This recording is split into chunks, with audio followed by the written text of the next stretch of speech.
Predator, If It Bleeds, edited by Brian Thomas Schmidt, for Kevin Peter Hall, the original Predator, and Jonathan Mayberry, for Friendship. Introduction by Brian Thomas Schmidt. In June 1987, 20th Century Fox launched a new science fiction thriller franchise about alien hunters coming to Earth to hunt humans. Predator was born, a vehicle for rising star Arnold Schwarzenegger, who had already starred in such iconic roles as Conan and The Terminator. The film netted 6 times its budget, and a franchise was born. Soon a sequel was in the works, as well as a comic book line from Dark Horse Comics. Eventually there would be novels, crossovers with Fox's popular Alien franchise, and more films to come, all aimed at satisfying the growing, enthusiastic fanbase. The stories in this volume are intended to celebrate the franchise's 30th anniversary, as fans anticipate future developments featuring the Predators. We have worked from prior materials, including the previous 3 Predator films, the Dark Horse comics, and various novels, and sequels or prequels to those are among the stories included here. Previous contributors to the universe, such as Tim Levin, Kevin J. Anderson, Steve Perry, S.D. Perry, and John Shirley, have all returned with new stories for us. Plus, we have new stories and new authors as well, including some great adventures that document the intergalactic hunters' activities throughout human history, beyond even the future of our own contemporary age. There are 16 action-packed new adventures here, stretching from future societies to the Vikings, ancient samurais, and even the American Civil War, and historical figures as well as familiar characters make appearances in many of them. The goal here was fun adventures that give fans what we have come to expect and love about Predator stories. Lots of action, interesting twists and tactics, and human ingenuity versus alien intellect and superior technology. As a Predator fan myself, it was a blast putting this together, and so I hope my fellow fans will have an equal blast reading it. For me, one reason I love Predator is the sophisticated culture, language, strategies, and ethics the hunters choose to live by, which make them far more interesting and even challenging than many alien opponents we often see. And the novels, comics, and films have all helped to expand that mythos in interesting ways. These stories do as well. Whatever the case, this book celebrates both the past and the future of this exciting fictional universe. We hope it evokes old memories and makes new ones, as we look forward to exciting new chapters in our favorite saga. If we write it, they will come. If it bleeds, we can kill it. Brian Thomas Schmidt, Ottawa, Kansas, January 2017. Devil Dogs by Tim Levin. Haley knows this is a dream, but still the pain bites in, stabbing into her back as the dropship spins and rolls out of control and plummeting toward the planet below. In reality, the ship was pulled from its dive and they landed safely, but in this dream, she is the only passenger and she is loose in the dropship's belly. With each twist, she's thrown against the bulkheads. With every turn, she bounces from floor and ceiling, limbs snapping and rib cage cracking with the impacts, skull crumpling. It's her back that gives her the most pain, and it's the face of her mother she sees in her final moment, both sad and angry at the decision her daughter has made. If you go into space, you'll die there. Haley snapped awake. She was sweating and panting in her narrow cot, bedding twisted around her limbs. She reached for the bottle beside her bed and popped 2 more frail pills. She'd already taken 6 before going to bed. It was ironic that being addicted to painkillers brought her more pain than anything in life before. She sat up and held her head, trying to blink away that final image of her sad mother. Her words had followed Haley into space, through the Colonial Marine Academy, and into the dropship accident when she'd smashed the disc in her back. Being prescribed Frail had eased the back pain, but introduced her to agonies of another kind, and her mother's sadness haunted her still. The comm unit beside her bed buzzed. She jumped. It was silent in here, along with the dregs of her nightmares. Sometimes she wished that holding a high rank didn't mean isolation from the rest of her troops. "Captain Haley, you're wanted in command." "Who wants me?" she asked. A slight, telling pause. "The Major and someone else." Haley pushed 2 hands through her knotted hair. "On my way." The comm hissed off, and she stood, staring into the mirror over her small sink. She looked like shit. 3 minutes to sort that out. They gave Haley a sleek-class destroyer for the mission, the Doyle. She knew the pilot, Corporal Jane Hanning, but the 4 Marines were unknown to her. She'd requested that she choose her own troops, but the Major had told her that time was short and that the team was being assembled even as she was being briefed.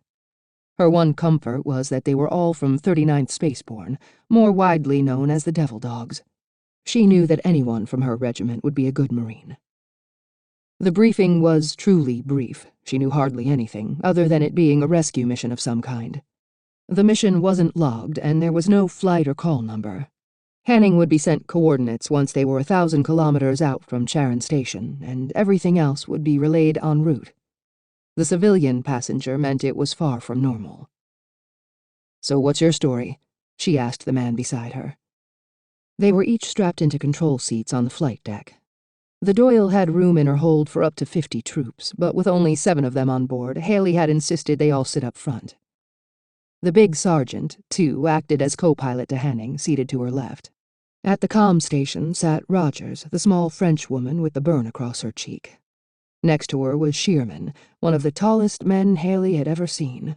Brash and confident, but with too many battle scars to count.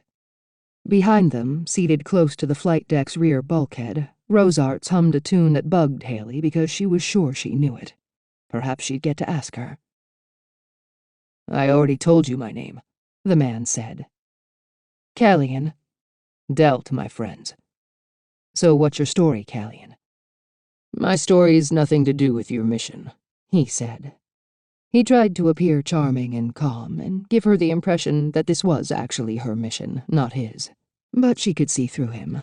He was ex-military. There were no outward signs, but she recognized his bearing, his confidence, and the glint in his eyes. He'd seen things. Maybe he'd gone indie, but it wasn't like the Major to deal with mercenaries, no matter how highly sanctioned. Could be that he was a company man now, Armotech perhaps, but she thought not. She'd met company men and women before, and they oozed a particular smarm and a derision for those in uniform that was not easy to hide. "So you're Section 7. Akoko Haley hid a smile. Callian's brief flash of anger was almost comical. "Hey, don't mind me," she said. "I'm just curious." "Far as the rest of your unit knows, I'm a science observer," he said. "You think all grunts are stupid?" she asked. "Let's just wait until your orders come in, shall we?" Callian unstrapped and pulled himself out of the seat, drifting across the flight deck to surprised glances from the Colonial Marines. They were still only minutes away from Charon Station, and grav wouldn't be turned on until they'd set coordinates and accelerated to cruising velocity. Haley didn't worry about the man's safety. He knew what he was doing. 3 minutes until 1,000-kilometer marker, Hanning said, glancing back at Callian, then at Haley. Haley nodded. "Hit it." With the gentlest of vibrations, the Doyle pulled away from Charon Station, the main Colonial Marine base in orbit around the solar system. "Ooh, that tingles," Shearman said, squirming in his seat. "You're disgusting," Rogers said. "Not what you said last night, mon ami." Rogers gave him the finger over her shoulder. "For the record, Captain, Private Shearman has shared his privates with no one on this ship." "Only in my dreams," Shearman said. "Dream on," Hanning said from the pilot seat. Shearman threw Haley a feigned look of distress. "Captain, I'm being picked on." "You look like you can take care of yourself," Haley said. "I've had to save his ass more than once," Sergeant 2 said. "He might be big, but don't let that fool you, Captain. He faints at the sight of blood." "Only my own," Shearman said. Haley smiled. She enjoyed the banter, and as these troops were mostly strangers to her, it would be the best way to get to know them. The ship wasn't prepped for a long journey, so their destination must be only a couple of days away. Whatever waited there for them, she wanted to ensure that she and her squad were as tight as possible when they arrived. She wished the Major had let her bring her own choice of Marines. She guessed Callian had something to do with that. If he was really Section 7, this was a company mission. Section 7 were a group of ex-Marines serving the company's 13, their main corporate board. Feared and disliked in equal measures, she'd never had any involvement with them. She wished that were still the case. "Incoming transmission," Rogers said. Callion pulled himself across to her station and took control of the comms unit. He paired his comm implant and listened, head tilted. Appearing happy with the message, he flipped on the flight deck speakers. Haley knew the voice she heard. Gerard Marshall, one of the 13. She'd seen him in broadcasts and hollows, but had never spoken to him before. He was very businesslike. "Contact has been lost with the Armotech Research Station, Trekman 2, 10 billion kilometers beyond Pluto orbit. You're to proceed to the station, board, and investigate the cause of comm silence. My personal representative, Del Callion, is your point of command, and Captain Haley is next in the chain. This is a military undertaking, but covered by company jurisdiction. Del Callion has final say on all decisions. Is that understood?" "Crystal clear, sir," Haley said. "Good. Any questions?" "What's the Trekman 2's security designation?" Haley asked. After a small pause, Marshall said, "Highest." "And its purpose?" "I told you, Captain. Research and development." "Military." "Armotech, yes." "So what are we likely to be facing?" "Del Callion has all the information you might need," Marshall said. "And how many crew members are on board?" she asked. "Crew members?" Marshall sounded almost surprised that she'd express a concern about the people they were going to rescue, which made her suspect this wasn't a rescue mission at all. 32, Del Callion said. "Good luck," Marshall said. "Thank you, sir." The connection broke with a hiss, and Callion pushed across to Hanning. "Coordinates," he said, pressing his palm top to the pilot's holoframe. "How long?" Haley asked. Hanning consulted the holo as a flight plan resolved. "If I pump us up to point 1, 16 hours. "Okay, let's roll," she said. "Once we're at point 1, grav on, then everyone to dining. We'll eat and get to know each other." She unstrapped and pushed off, approaching Callion. "I need to know what we might be facing out there," she said. "We'll know when we get there." "And that's it?" He shrugged. "You fucking company guys," she muttered so that no one else could hear. He smiled. "What's for breakfast?" As they approached the space station, Trekman 2, Rogers hailed on open channels. There was no response. 2 kilometers out, Hanning put them into a slow orbit that matched the station's spin, and they gathered on the flight deck. "Scans show hull integrity is intact," Rosart said. "Life support is functioning. Power's on." "Any lifeboats been launched?" Haley asked. "No," Shearman said. He was standing beside Rogers at the comm station. His quips and jokes had stopped now that they were geared up and ready to go. Haley liked that. She'd only been with this squad for half a solar day, but she could already tell that they would make a tight unit. Some had fought together before, and although no one had been upfront about it, she suspected they'd fought for Callion. Even so, she knew they were first and foremost Marines. Working for the company was just part of the job. "And 2 transport ships are still docked," Shearman continued. "Shall I take us in closer?" Hanning asked. "No," Haley said. She was aware of Callion's look of surprise, but she continued staring through the windows, across the dark nothing of space to the dead space station. "I don't like it. No visiting ships apparent, and none of the station's vessels are missing. Send a drone." "Roger that," Hanning said.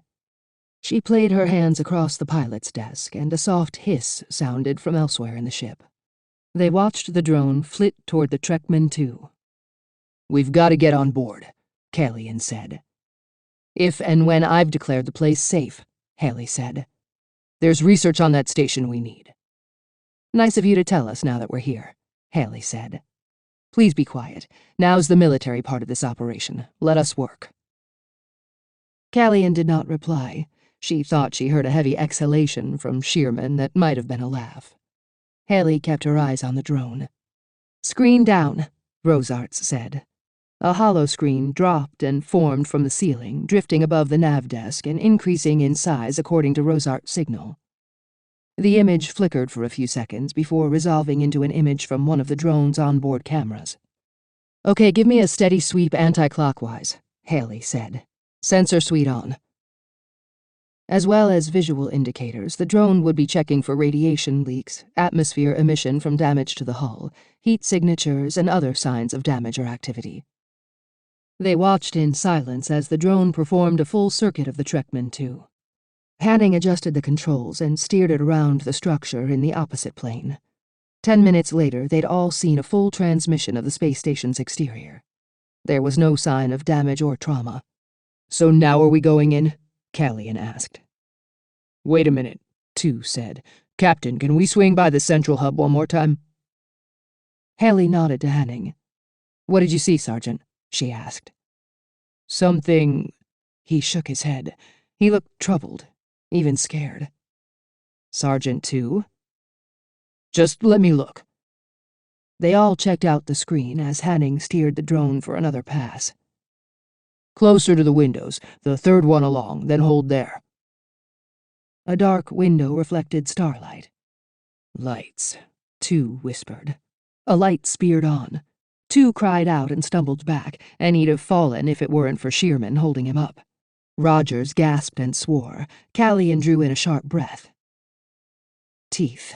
Dappled wet skin. Tusks. The thing was back in the room, sitting almost motionless, yet looking directly at the window. Watching them, watching it. "Yautja," Haley said. Of everything she'd been expecting to find here, this was the least likely. "That's it," Tu said. "They're toast. We blow the station to hell and—" "That's not gonna happen," Callian said.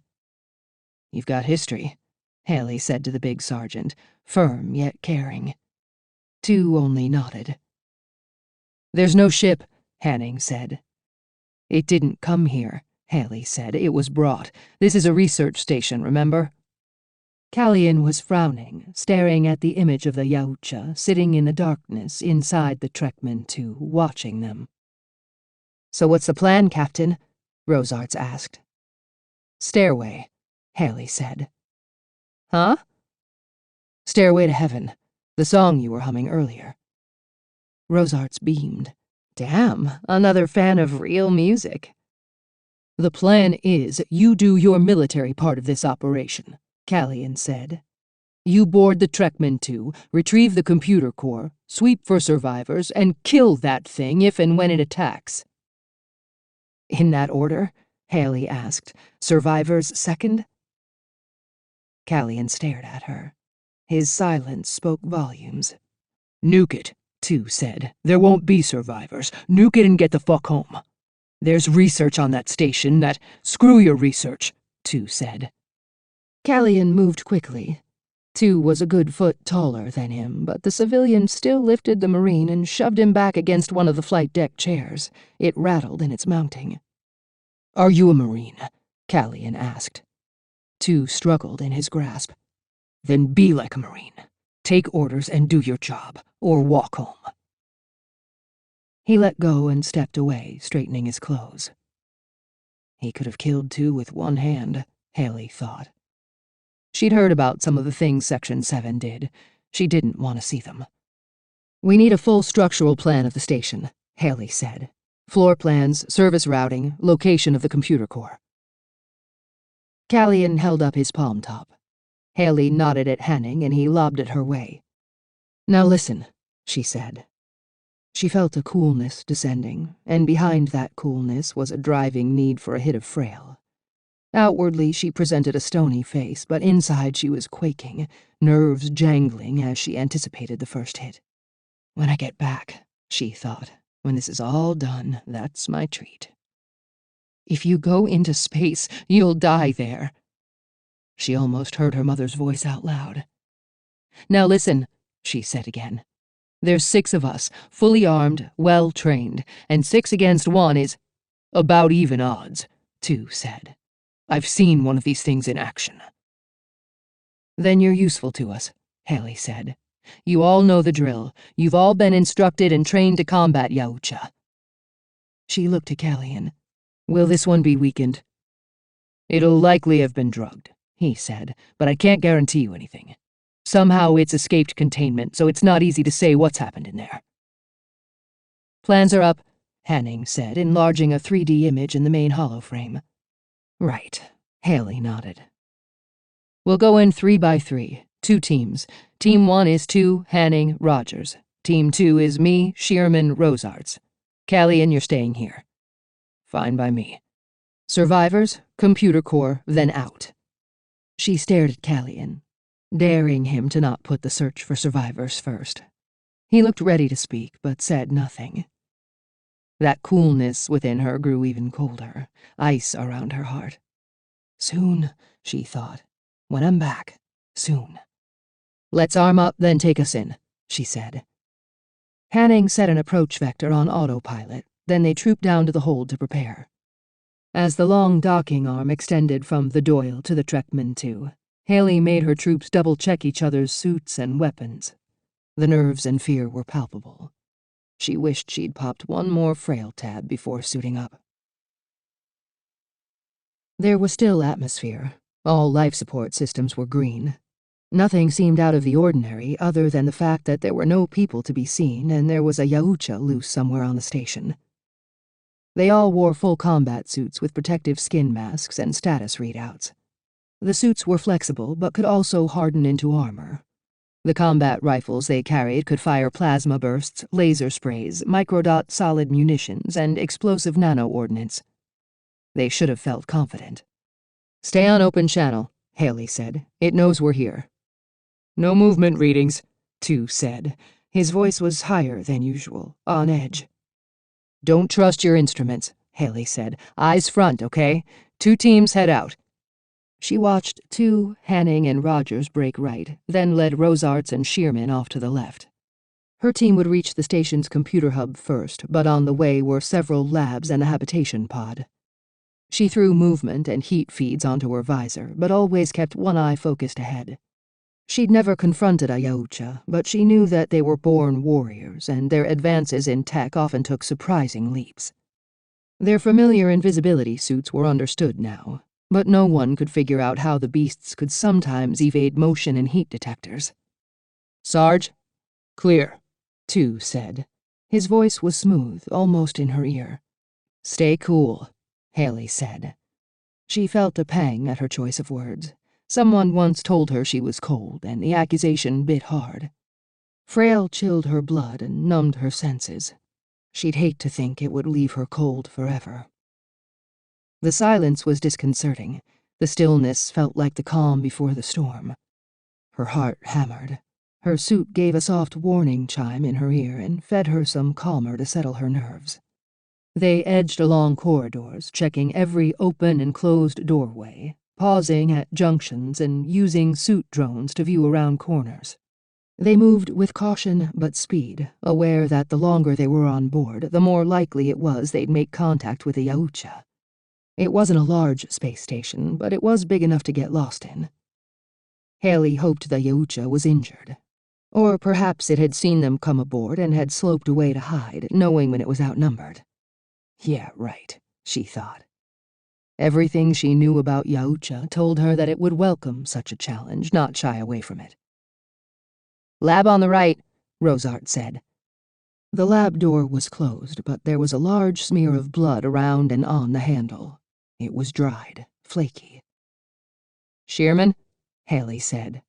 She and Rosarts held back across the corridor, weapons aimed at the door, while Shearman pressed up against the wall and rested his hand on the handle. Haley prompted her suit to project a countdown onto their visors, and at 0 he threw the door open. Haley held her breath, finger squeezing the trigger. Nothing moved, but there were things inside the lab that had moved once. "Fuck me," Shearman breathed. "Keep it down," Haley said.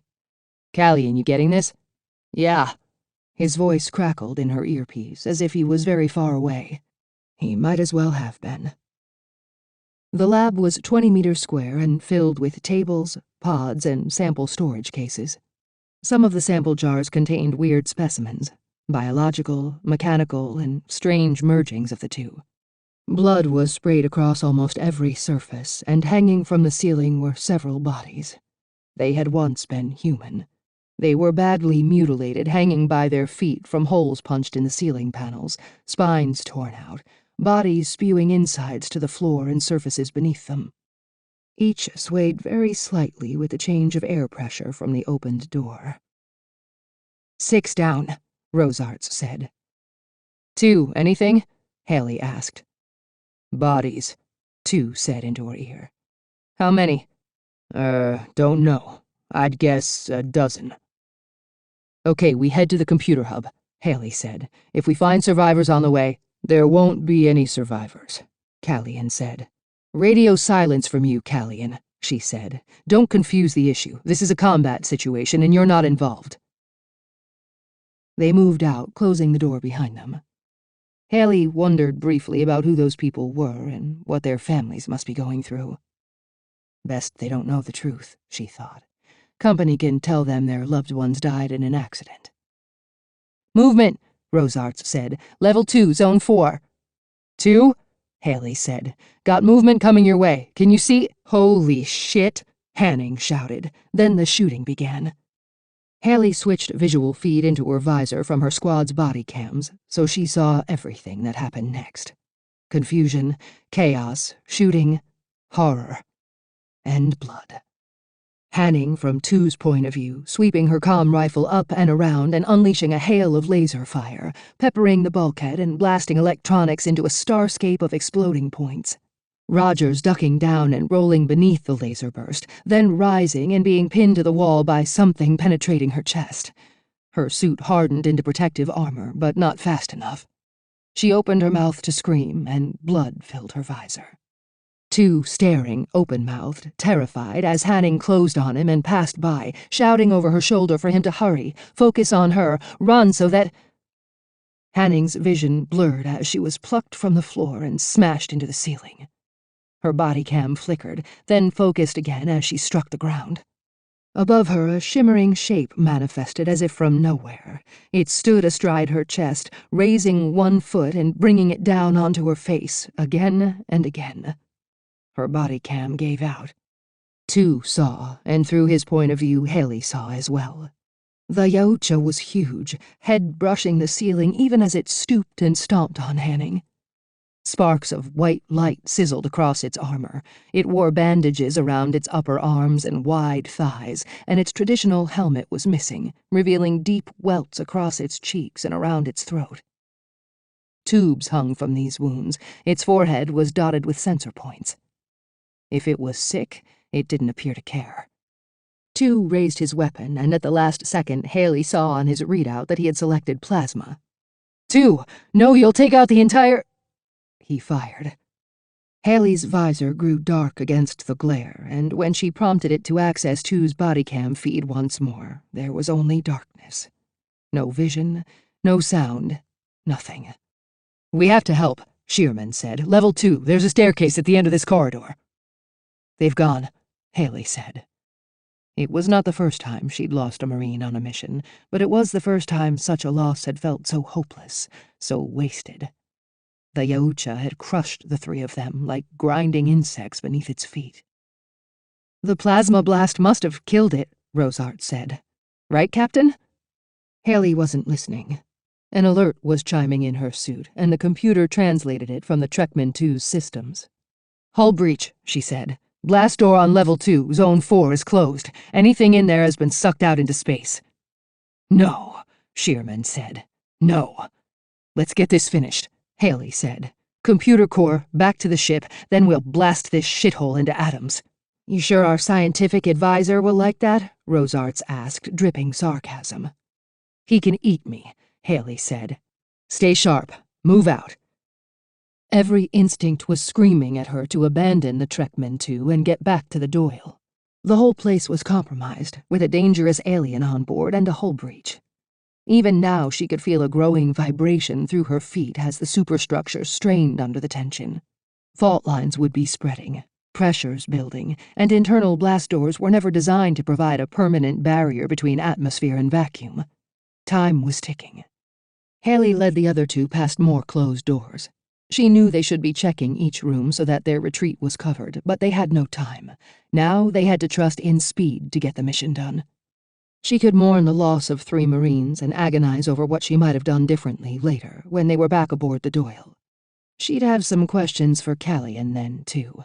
Like just what the fuck were they doing experimenting on a Yautja? "Station's computer core ahead," Shearman said. "Security door sealed."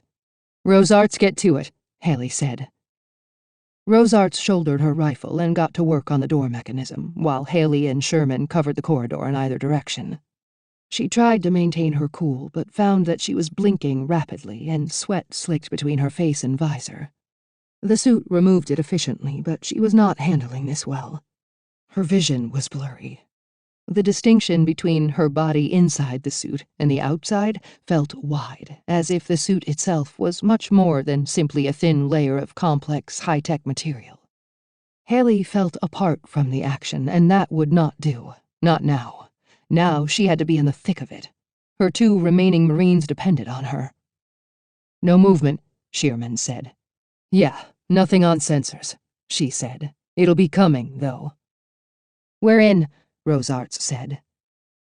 The door whispered open, and they backed inside, closing the door behind them. Rosarts keyed in a code, and the door clunked locked. "Callian, we're in the computer core," Haley said. "We need the hub and any backup devices," he said. "We'll carry what we can without compromising our safety," she said. "The Yautja's still with the dead Marines," he said. Haley froze, glancing at Rosarts and Shearman. "But they must have been blasted out into space when the hull went. All of them." "Just telling you what sensors are telling me. It must have survived, dragged their bodies to safety." "Why?" Callian remained silent. "I'll check," Haley said. "You 2 get what we came for." While they worked, she tried switching her feed back to the fallen Marines' body cams. She gasped, then turned away so that Rosarts and Shearman could not see her reaction. Viewed from Roger's damaged camera, she saw the Yautja butchering 2's corpse. She knew that the creatures often took trophies from the bodies of their victims, but to see it happening to someone she knew? She switched off the feed. "We need to hurry," she said. "Done yet?" Rosarts was prying a small unit apart with her combat knife, while Shearman loaded several circular objects into the belt around his waist. The backing sprung from the unit, and Rosarts reached inside and tore out an obsidian cube about the size of her fist. "We're done," she said. "Let's go." As Haley approached the door, her suit warned her of movement on the other side. She glanced around the room and saw no other means of exit. She caught Sherman's eye, nodded, signaled to Rosarts. Rosarts dropped the cube into a big pocket in her suit and aimed her palm top at the door. "As soon as it starts opening," Haley said. "Microdot, fill the corridor and blast it to shreds. On 3. She started the countdown. As the seconds ticked down, she frowned. The movement looked odd, too small. Reaching 1, Rosarts signaled the door to open. "Wait," Haley said. "Thank God," a new voice said. Shearman fired. A score of microdot munitions powered through the growing gap between the door and frame, and Haley had a split second to see the woman standing beyond. Her white suit was grubby and stained with smears of dried blood. Her face was pale and drawn, as if she hadn't eaten or slept in days. On her collar, the familiar company symbol. Her eyes were wide with a terrible, forlorn hope. The munitions exploded and tore the woman apart. As the door was blown all the way open, the ceiling behind Haley smashed down and a heavy shake dropped to the floor. She fell forward and rolled, coming up and bringing her rifle to bear. The Yautja was already on its feet, heavy hand piercing Rosart's stomach, holding her up in mid-air, blood dripping as her suit failed and peeled back. She was convulsing, comm rifle shaking in her right hand as she attempted to bring it to bear. Shearman swung around, eyes wide in realization of what he'd done. The Yautja threw Rosart's ruptured body at the tall Marine, pivoting on one leg as it did so, a movement almost balletic in its grace and simplicity. It spun around and brought its other leg up, catching Sherman in the stomach and dropping him. Rosarts fell on top of him. They were out of Haley's sight, beyond the Yaucha and a bank of computer cabinets. Shearman screamed, and she couldn't tell whether it was fear or agony. The Yaucha stared right at her.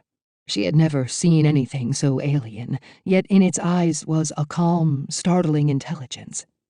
It tilted its head as it looked at her, then crouched down and hissed, mouth open wide, fangs glistening and curved. The wounds on its throat shimmered with a bright green fluid that might have been blood, and the sensor pads across its face and head shamed Haley. The shame surprised her. We did that, she thought. Humans did that. She backed into the wall beside the door and lifted her gun, signaling the suit to switch the weapon to laser spray. Behind the Yaucha, Shearman stood. He was covered in blood. Some of it was Rosart's, but he also had a terrible wound in his stomach where the Yaucha had kicked him. His suit had hardened and was already applying med packs to the wound, but Haley could see coils of what should have been inside poking out. In his hand, Shearman held a plasma grenade. Haley slid along the wall and fell backwards from the door. As she fell, she fired down at the creature's feet. The shot struck the floor. The Yaucha had already jumped at her. Haley closed her eyes. The suit darkened and hardened around the blast, but she still felt the white-hot shove of the plasma grenade's explosion. It tore her senses apart. The last thing she saw was a humanoid shadow leaping over her ablaze, shrieking, thrashing. And then there was night.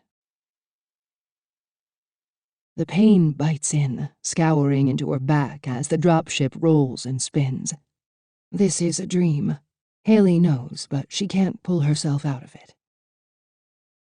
Every time the pain begins to spread, the frail beats it back. It buffers her against the agony. It tortures her and makes her less than she could be, yet here and now it is saving her. Here? Where? And now? What's now? She struggles to open her eyes. She smells death, hears burning, feels a terrible, warm wetness where her suit has been burnt away. Perhaps it's herself, insides turned out, and the frail giving her a few moments' grace between life and death. If you go into space, you'll die there. It's not her mother's voice. Die. There, Haley said. Her teeth felt cold, lips hot and sticky with blood. She opened her eyes. The corridor ceiling and walls were deformed by the terrible plasma heat, still flowing in places as they cooled and reformed. She felt the heat on the air as she breathed, and around her where she lay. She raised her head, looking into the computer hub. Fires roared. Black, greasy smoke rose from burning flesh, spiraling away as the station's emergency systems came into play. A sprinkler sputtered above her, spilling a trickle of water that hissed where it struck. Haley sat up and reached for her gun. She'd fallen with it clasped to her side. Around her lay the scorched remains of the survivor they had killed. Slowly, painfully, she got to her feet. Her suit was already addressing her wounds, and she felt the kiss of frail entering her blood. It was in proper doses, small and targeted, not the heavy pills she took.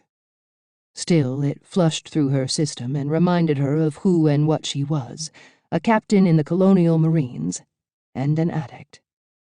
She laughed. It came out as a croak. Along the corridor were scorched patches surrounded by bright green splashes of Yaucha blood. "In! Haley!" A voice in her ear. For a moment she thought it was a surviving Marine, but then she recognized Callian. "Haley, hear me? Happened to the—" "Callian," she said. "I'm coming back to the ship. Do you have it? Haley, do you have the computer hub?" She glanced back into the computer room at the merged remnants of cabinets and structure and 2 melted Marines. She shut him off. Walking hurt. She looked down at her wounds and wished she hadn't, but her suit was maintaining her at a level of functionality for a while. It wouldn't last for long. She needed to get to the Doyle's medical bay. She knew that she'd probably never make it, but she had to try. She had to prove her mother wrong one more time. Frail chilled her blood and numbed her wounds. She would not have been able to function without it.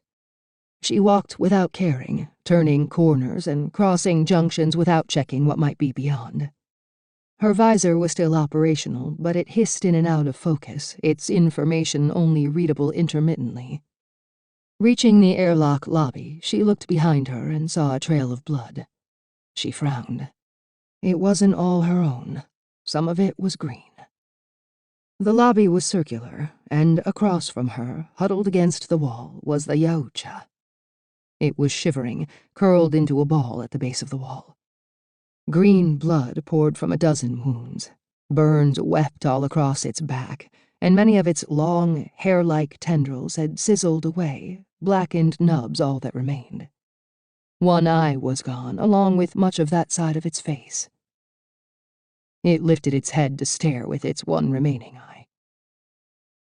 "Haley," Callian called. Haley frowned. She'd turned off the suit comm.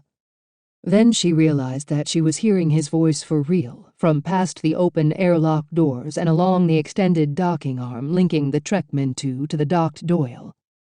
"Haley, do you have it? I can't let you on board until you do." She looked toward the airlock entrance. The angle prevented her from seeing along the docking arm, but she knew what she would see. Callian, standing there with a gun. They were expendable, and if he didn't get what he wanted, there was no way she was getting home. Fine. The Yaucha turned from her and looked at the airlock door. Haley slumped down against the wall and lowered her gun as the Yaucha pulled itself upright. It must have been in terrible pain, but it made no sound. When it took its first faltering step toward the airlock, it left parts of itself behind. "I'm coming," Haley said. "You got what I want, Haley? It'll go well for you if you do. Promotion, rewards. You get what I want?" "Yeah, Callian," she shouted, and the Yaucha paused beside the airlock entrance. "You'll get what you came for." "Good. Come on through, then. I know you're injured. The med pod is—" The Yaucha stepped into the airlock, and Haley heard heavy, wet footsteps as it started to run. "What the hell?" Callian said, his voice just audible. The alien roared. A laser pistol opened fire. The man from Section 7 screamed. With a grunt of pain and another cool flush of frail from the med packs in her suit, Haley rose to her feet and pulled the plasma charge from her rifle. She primed it to blow, then linked it to her suit so that she could detonate remotely. She lobbed it into the airlock, saw it tumble into the beginning of the docking arm, then slammed her hand on the airlock activation pad. The door slammed shut. She looked down the long docking arm, frowning, trying to make out what was happening in the Doyle's airlock 50 meters away. She could not quite tell. "Goodbye," she said, and she signaled the plasma charge to blow. The thudding impact on the doors was heavy, but they held. The muffled blast was soon silenced by the sudden exposure to space, and when she looked through the viewing portal again, the docking arm was coming apart in a million pieces. Beyond, the Doyle was already drifting away from the Trekman 2, shoved by the sudden blast. Its open airlock door spewed air and debris, and then she saw two figures coughed out into space, locked in an awful, eternal embrace. Haley rested her head on the airlock door and prompted the suit to give her more frail, but its supplies were used up. She sank down to the floor. The pain would come in soon, and then she'd have to see if the station's medbay was still functioning. If it was, she might have a chance to make herself well enough to take one of the lifeboats and plot a course back toward home. If she sent a distress signal, a colonial marine rescue ship would come to pick her up. Her own devil dogs would fly to her rescue. Before that could happen, she had to get her story straight. Haley knows that this is a dream, but the pain is assaulting her with wave after wave, burning into her very soul and chilling her to the core. The pain of injury is bad enough, the pain of addiction worse. In her dream, rescue will never come, and she'll be resigned to existing forever in a state of perpetual, terrible need. In reality, they will be here soon. If you go into space, you'll die there. Maybe, Mother. But first, I'm going to live. Stonewall's Last Stand by Jeremy Robinson. 1. Chancellorsville, Virginia, May 2nd, 1863. If I look back and don't see your face looking the enemy in the eye, I will put a bullet in the back of your head myself. General Stonewall Jackson of the Confederate States looked over his men. They were lean and poorly dressed in patchwork gray uniforms. They carried an array of rifles, revolvers, and sabers. No two were alike, but the men were unified by the thing that bonds all soldiers: fear. And that could be dangerous, disastrous. A single man running in the wrong direction could undo an army. That was why Stonewall dealt with them in the harshest terms possible.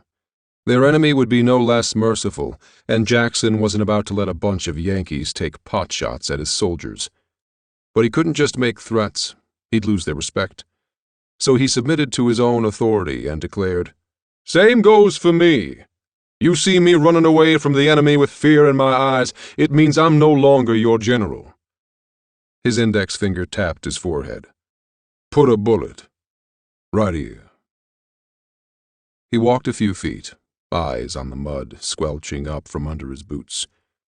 After several days of rain, the sun had returned with an unseasonable vengeance, pulling a good portion of that moisture back into the air, making it thick and sticky. There wasn't a part of his uniform that wasn't clinging to his body. He used the irritation to fuel his final words. "Come morning, we're going to give those Yanks a fight they won't soon forget. Next we speak, good old General Joseph Hooker's army will be retreating up the Potomac and straight into the devil's asshole." The exhausted men rallied, letting out a rousing whoop. It spread through the ranks, a wave of sound rolling back through men who couldn't even hear the words. Didn't matter. His speech would be repeated in whispers throughout the night. Everyone would have their own version of the devil's asshole speech, as long as they weren't thinking about their impending deaths. "Now, eat well and sleep hard. We wake with the sun." Stonewall gave a wave of his hand and turned his back to glare at the dark woods separating his army from the open field, where many of these men would die. They had flanked Hooker's men. The plan laid out by General Lee was audacious, but perfect. But Stonewall wasn't about to commit his men to a battle without first seeing the battlefield for himself. "Goose," he said, and the man was at his side a heartbeat later. "We're ready, sir." Goose knew the drill. He and his men were the best Stonewall had seen. Ruthless, skilled with both musket and blade, and sneaky. Before the war he had little doubt that these were hard men, criminals, most likely, and not just because they looked the part. They also protected their names, choosing nicknames for themselves, including Goose. But on the field of battle, all men were equal, and the four gentlemen standing with Goose had more than made up for any past grievances. Without another word, the 6 men strode toward the tree line, Goose by Stonewall's side, the others close behind, weapons at the ready. In the thick woods, Goose took the lead. The spring's new leaf growth was already thick this far south, blocking what little light the stars provided. The moon, nowhere to be seen, had retreated like their enemies soon would. Goose paused, listening, his ears sharp. Wind shushed a course through the trees. It was followed by the hiss of falling water, shed from the shaken limbs. The rest of the night was still. Even the birds seemed to have fled. "There are killers in the forest," Stonewall thought. The birds were wise to leave. "Lantern?" Goose asked. "Just one," Stonewall said. "Keep the light small." "Cotton," Goose said. A tall, wiry man slunk up next to them and crouched. After a few seconds of tinkering and a half-dozen whispered curses, a light flared, and then shrank down to almost nothing. but in the pitch-black night, it was plenty, and it would keep them from tripping over obstacles. Kept low, the light would be hard to spot, but a man falling on his face, that could be detected in any direction by anyone with a pair of ears. "Remember," Stonewall said, taking the lantern so the men could carry their weapons. "We move in silence, observe the enemy, and kill only when necessary," Goose said. Stonewall couldn't see the man, but was sure he was showing his tooth-gapped grin.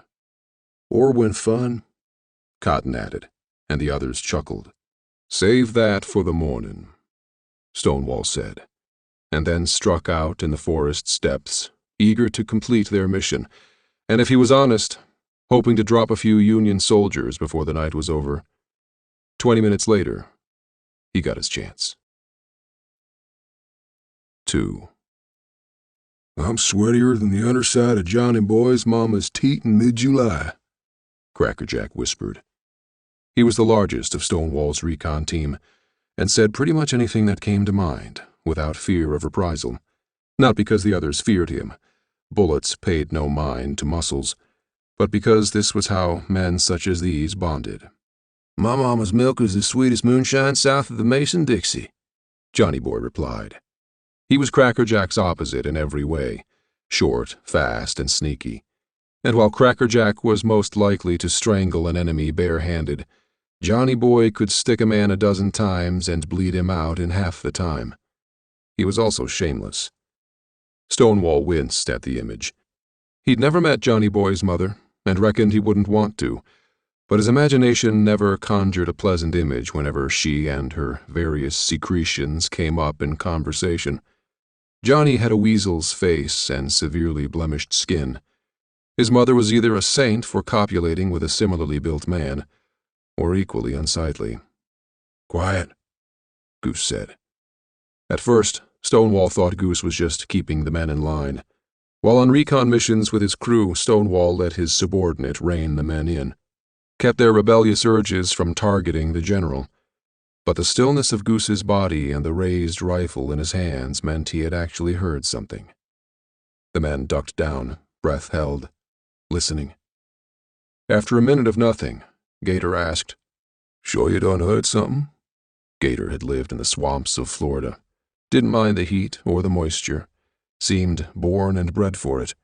Not much of anything scared him, not even, he claimed, the 20-foot gator I done killed with a hatchet. He wore the beast's long tooth round his neck as proof. Aside from his smell, Gator's weakness was his impatience. He stood from their hiding place behind a thick mound of brush, shrugging his hairy arm out of Goose's cautionary grasp. He spun in a circle, eyeing the darkness. "Ain't nothing out there." And then, a voice. "Mama's milk." The garbled words were distant but unmistakable. Someone had been close enough to hear their conversation, and was now mocking them with the words.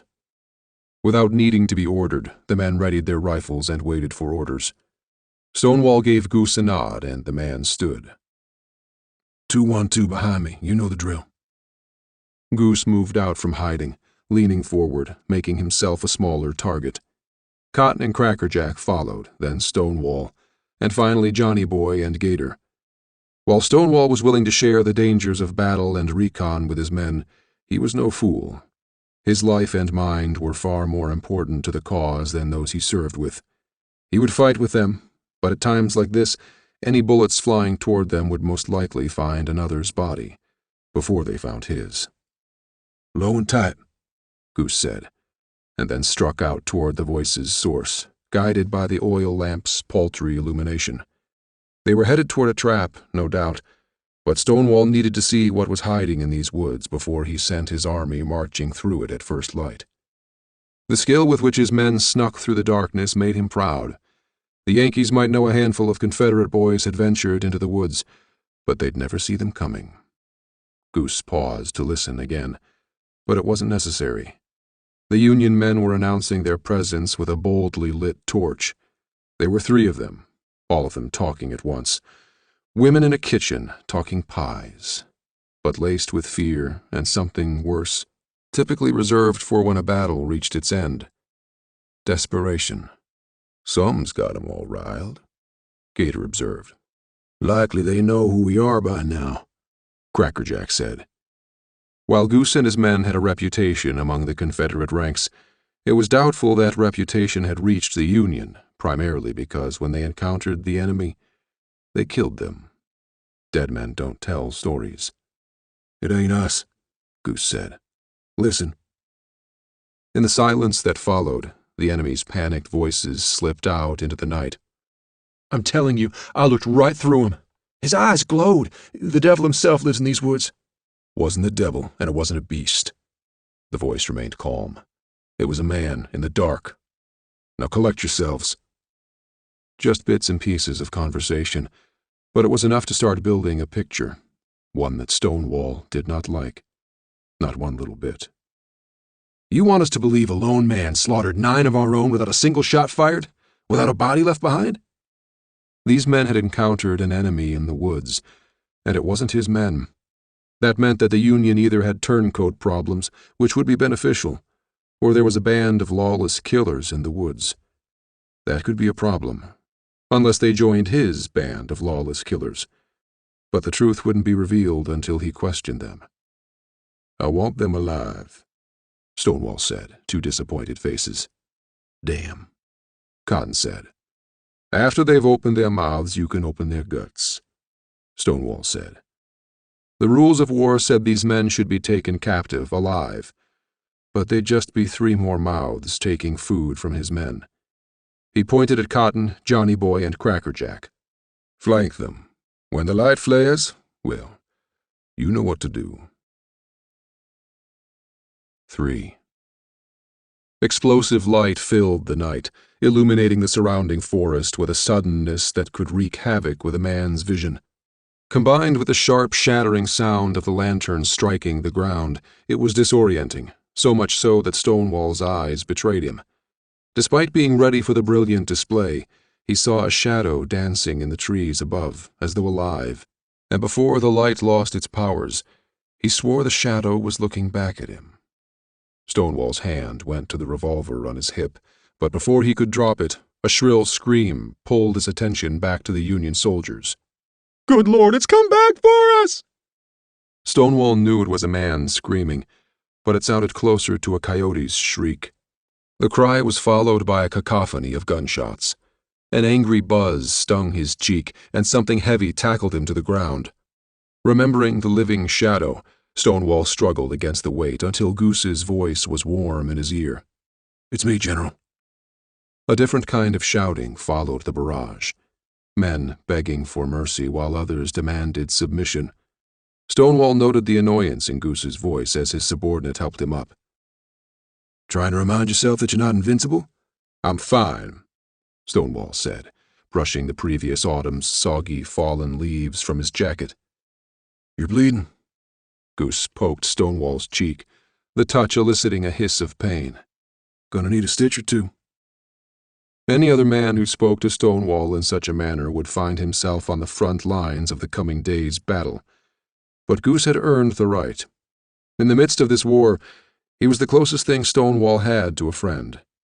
While he commiserated with esteemed men like Robert E. Lee, he couldn't just be himself. But Goose truly knew Stonewall. His fears about the war, his love for his wife Mary and for his newborn daughter Julia. He wanted little more than to be with them now, safe in their house, warm by a fire. It was why he fought with such ferocity. The sooner this war ended, the sooner he would return to them. The scar will suit me, Stonewall said, and then he turned his attention back to the small clearing, which had gone silent. He stepped past the fading light with Goose and Gator, the 2 men wary for trouble. They were miles from both Union and Confederate camps, but there was no telling who else lurked in the woods this night. The 3 Union soldiers were on their knees, bleeding from fresh wounds, no doubt inflicted by Cotton, Johnny Boy, and Crackerjack.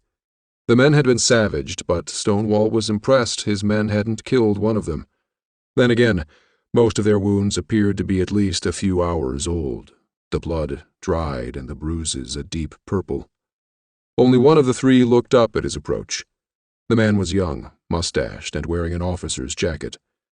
Their leader, and by the looks of him, a coward. His hands trembled, his eyes twitched, and then eye contact. The man's face showed recognition, and then something Stonewall was not expecting. Relief. Stonewall? The man asked. Thank God. A Union soldier thanking the good Lord for the appearance of General Stonewall Jackson the night before a battle was set to be fought, or on any night for that matter, should have been unheard of. Yet here Stonewall stood, looking down at a bloodied Union man all but ready to kiss his feet, like he was Jesus Christ himself. "Name and rank, son," Stonewall said. Captain Jason Ames, sir. "Sir," Stonewall noted. The respect wasn't just customary, it was sincere. But was that the fear talking, or was it possible that his reputation as a cunning leader had earned the North saw? If that was true, it boded well for the morning's confrontation. There was no weaker brew than an army steeped in fear. "What are you doing out here, Captain Ames?" Stonewall asked. Cotton drew a fist back, ready to clout the man, but Stonewall stopped him with a raised hand. He saw no resistance in the captain's eyes. The captain searched the trees surrounding them. The two men with them hadn't stopped doing the same since Stonewall first looked upon them. Stonewall followed the man's gaze up to the branches, where the shadows had danced. The lantern's spilled oil still burned, but the light was fading. They had just minutes before complete darkness returned. Captain Ames? Goose prompted, keeping the conversation on track. Same as you, I suppose.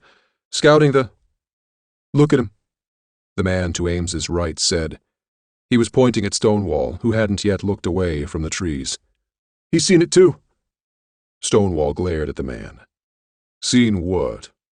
Was a demon, the man said. Lucifer himself. The second nameless Union man added, Bigger than a lot of you. Faster too. Glowing eyes. Killed 9 men. We're all that's left. Ain't no surprise there, Johnny Boy said. You Billy Yanks got about as much brains as you do. Johnny? Stonewall said, silencing the man. Then, Captain, you telling the same story? It was a man, Ames said. But he was alone. And big. And he killed 9 of your men? Stonewall's raised eyebrow revealed the statement was a question rather than a repetition of facts. Yes, sir. And where are they? The bodies? Taken, Ames said, eyes turning to the ground. Where? The captain turned his head upward. The trees were cloaked in darkness once more, the oil nearly burned out. Ames pointed up. No way it's just one man, Gator said. I reckon we. A sound like a woodpecker pecking on a tree trunk thumped out of the canopy overhead. Ames and his men flinched at the sound. They'd clearly heard it before and associated it with nothing good. That him? Ames nodded. We should leave. Only place you're going is a Confederate prison, Goose said. There were few horrors on earth that could compare to the deplorable conditions prisoners of war faced in the South. Starvation was rampant. The only thing that stopped its slow degradation of a man was cannibalism. These men had to know as much. Conditions in the North couldn't be any better, but Ames and his men seemed almost eager to meet this fate. When a second woodpecker beat out a rhythm just above their heads, Stonewall's entire crew reacted, raising rifles toward the darkness above. Can't see shit, Cotton said. Ain't nothing up there, Gator added, but he kept his rifle raised. Goose began stomping out the last of the flames covering the ground behind them. Stop, Ames said. All you're doing is blinding us. Goose kept stomping. A man can't shoot what he can't see. Ames shook his head. Sees just fine in the dark. Doesn't sound like a man to me, Stonewall noted, one hand on his holstered revolver, the other on his sheathed saber. Goose, light another lamp. Are you taking us back? One of the Union men asked, his voice full of hope. But Stonewall shook his head. Not yet. We still have a mission to complete. We'll tell you everything you want to know, the second Union soldier said. Ain't no way to know if you're telling the truth, Goose said. All three men seemed to melt from the inside out. Aw, Crackerjack said. Maybe we can convince old Johnny Boy's mom to wet nurse him back to... A crunch of leaves and twigs at ground level slipped out of the dark woods. Rifles shifted toward the sound. Stonewall's men were putting on a good show, but he could sense they were spooked. Hell, he was spooked. But no one was leaving this forest until he knew what kind of danger awaited his army. Show yourself! Goose shouted. He raised his rifle and looked back to Stonewall, who gave a nod. Near as I can tell, you've done us a favor. Come out now and we can part ways as friends. You make me wait any longer than a count of 5, well, I think what's coming is pretty self-explanatory. Gator, Johnny Boy, and Crackerjack stood on either side of Goose, a regular firing squad. Cotton stood behind their prisoners, no doubt hoping the men would attempt to flee. Stonewall counted down in his head. When he reached 0, Goose followed through on his promise, firing toward the sound's source. The others did likewise, shooting and reloading, again and again, striking trees and brush, but failing to elicit a shout of human pain. Hold, Goose said, lowering his rifle. He turned toward Johnny Boy. Go see. To his credit, Johnny Boy snuck away, disappearing into the woods. He would soon return with news of their failure, or success. Stonewall flinched when something bumped into the back of his leg. He looked down to see Ames shuffling backward, a look of abject horror carved into his face. Cotton? Stonewall said, about to chew the man out. But then he turned around. Cotton stood at an angle, dangling over one of the Union men. What looked like a harpoon jutted out from his chest, through the Union soldier's head and into the earth. As the life leaked out of him, Cotton's eyes met Stonewall's, pleading. Goose, Stonewall said, drew his pistol, and shot Cotton in the forehead. The moment his men spun around and caught sight of the horror, the harpoon withdrew, tugging the Union man's head against Cotton's chest. Goose aimed his weapon at the pair of dead men. What in tarnation? They're lying out the back, Gator said. Somebody gone fishing.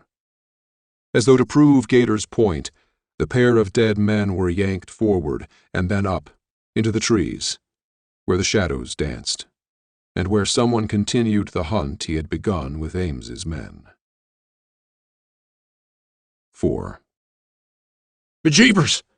Crackerjack shouted, as the skewered men flew up into the night. He spoke over the top of his raised rifle, looking for a target but finding nothing. Whatever had killed and taken the men was impossible to see, but it could be heard, crashing through the branches, moving away. What kind of man could pull 2 heavy fellas up into the trees like that? That's what I've been telling you! The nameless Union man shouted, his voice cracking with panic. It's the devil himself, swooping down on us like a roaring lion, eating our souls! When he leapt to his feet and bolted, no one stopped him, and Stonewall didn't ask them to. Ames had all the intel he needed, and the runner was clearly a coward who would be of no use in the fight that was surely to come. But when the man shrieked and then gurgled in pain, all eyes turned toward him. He stumbled backward out of the dark, hands on his throat, blood oozing from his fingers. Crackerjack and Gator raised their weapons and would have opened fire had it not been for Stonewall's raised hand and shout, "Hold!" A moment after the command, Johnny Boy stepped into the clearing, wiping his blade on the bleeding man's arm. The Union soldier then succumbed to his slit neck, fell to his knees, and then on his face. When Johnny Boy looked up, he saw the looks in his comrade's eyes. Then he froze. What did I miss?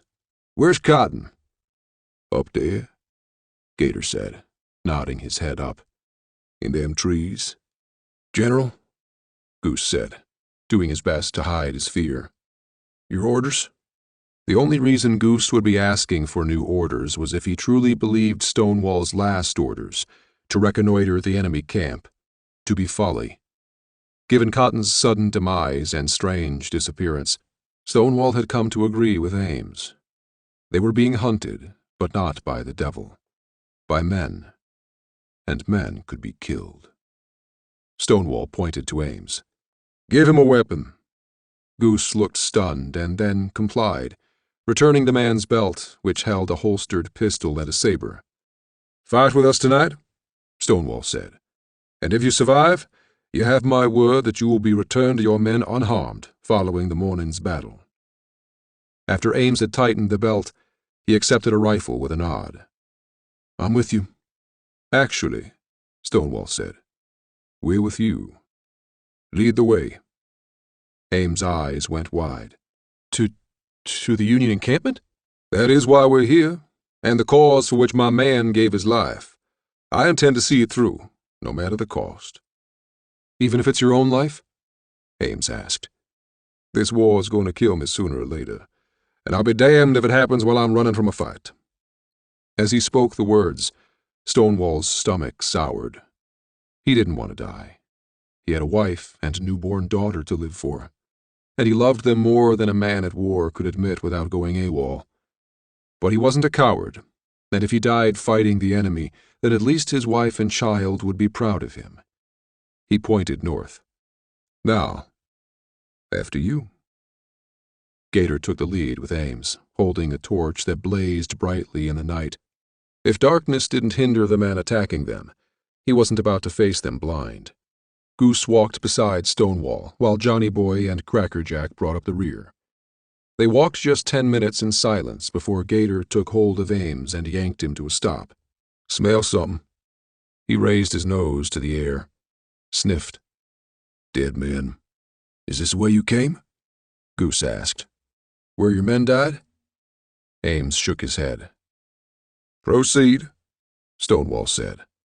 Slowly. Gator crept forward just another 20 feet, Ames hanging back a few steps, and then he stopped again. Body up ahead. The group tightened and proceeded together. The details were hard to make out in the dancing firelight, but they resolved with each step closer. 2 bodies hung upside down, dangling from the trees above, naked of clothing and skin. Their heads and spines had been torn away. Fluids tapped a rhythm on the forest floor, leaking from opened bodies. Holy shit, Crackerjack said. That cotton? Johnny Boy asked, tapping his rifle's muzzle against the open wound in the corpse's chest, right where cotton had been run through. Crackerjack gave a nod. Looks like it. Stonewall knew what the others were thinking, because he had the very same questions. How could their heads and spines be ripped out? How could 2 men be stripped of their clothing and skin inside of 10 minutes and hung directly in their path? It didn't seem possible. It didn't seem human. The woodpecker returned, taunting them from the trees. Leaves shook overhead. From another direction, the voice. Mama's milk. More shaking leaves. With every new sound, the group shifted their aim, waiting for a target. He's playing with us, Stonewall thought. He glanced at Ames, who passed him a look that said, "You should have listened to me." Stonewall didn't argue. A sound like wood crackling in a fire was followed by a whoosh that Stonewall heard and felt. Something sailed past him and struck Crackerjack. The big man was lifted off the ground and slapped against Cotton's corpse. As Crackerjack's voice rose up in a scream, a crisscross of lines appeared on his face, squeezing the side of his head, and then cutting into it. Blood erupted from the conjoined wounds. His clothing fell away, small squares of neatly cut fabric revealing the same crisscross wounds all over his body. He was ensnared by a tightening net, squeezing his body against Cotton's. As Crackerjack's scream reached fever pitch, Stonewall drew his pistol once more and shot the man in the head. "I'm getting tired of shooting my own men," he shouted. "Show yourself, like a man. I want to know who's killing me before I die." Stonewall had no intention of dying, but he couldn't very well fight someone he couldn't see. He hoped the taunt would do the trick. It didn't. But when Johnny Boy whispered, "See him? His eyes, at least. Watching us." He raised his rifle, looking over the sights. Then he turned hard left and fired. The rifle's report was followed by an angry roar. The sound of it made Stonewall doubt his resolve once more. The roar, like the physical feats they'd seen performed that night, wasn't nearly human. 5. Got that sumbitch! Johnny Boy shouted as the branches overhead shook. Then he flinched, raised a hand to his cheek, and smeared his fingers across it. They came away wet and luminous green, like he'd smeared firefly guts across his skin. What the fuck? Johnny Boy's confusion and body were cut short by a spinning metal disc. It came and went in a whoosh, leaving the stricken man still and silent. Then he fell to his knees, and the impact loosened his severed head. Blood seeped from the wound and allowed the head to slide free and thump to the ground in time with his body. Gator, unfazed by the recent violence, crouched down by Johnny Boy's still confused face. He didn't even flinch when Johnny Boy blinked. He just swiped his finger through the green smear, smelled it, tasted it. That blood. Stonewall slowly drew his pistol. He'd lost 3 men in under 20 minutes. Johnny Boy had managed to wound their adversary, but the bright green blood confirmed what Ames's men believed, and what Stonewall had begun to fear. They weren't being hunted by a man, or even by a group of men. It was that devil himself that had come for Stonewall Jackson. Lord Jesus, he said, praying aloud as he did before every battle, see us through this trial. Give us the strength of Samson and the wisdom of Solomon.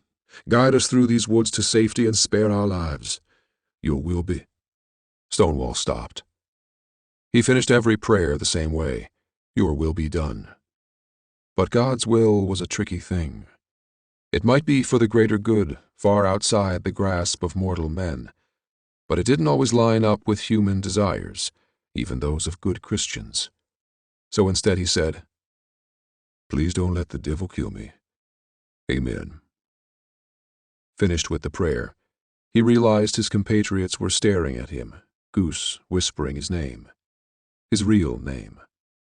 Thomas. Nothing more needed to be said. It was time to go.